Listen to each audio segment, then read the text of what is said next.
ago, and it's mostly been the two of us in the house. A couple weeks ago, I was looking for a box of old holiday decorations in the attic. I went into a part of the attic I'd never opened before. The door had an extra lock, and it looked like it hadn't been touched in years. I don't know why I opened it, curiosity, I guess. There was a narrow staircase down into a small, finished room I'd never seen. The door was labeled with my dad's old initials. Inside were probably a dozen firearms, handguns, and a couple of rifles, a big pile of ammo, a bunch of gun-cleaning gear, and a couple of what looked like older military-style knives. Some guns were in safes, others were on a wall rack. There were also a couple of paper folders with old receipts and what looked like registration paperwork, some in his name, some not.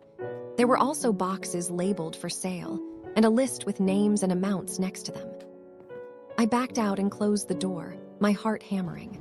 I asked my dad later that evening nonchalantly what was in that part of the attic. He froze, then said it was old stuff, and told me I should mind my business. He said he kept some old hunting rifles and tools back there from when he used to go with his dad, and that it was private property.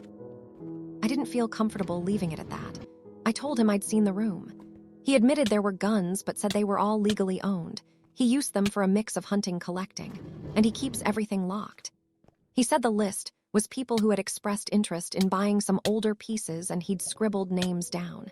He insisted he wasn't selling anything illegally. He got really defensive and said I had no right snooping in his private storage.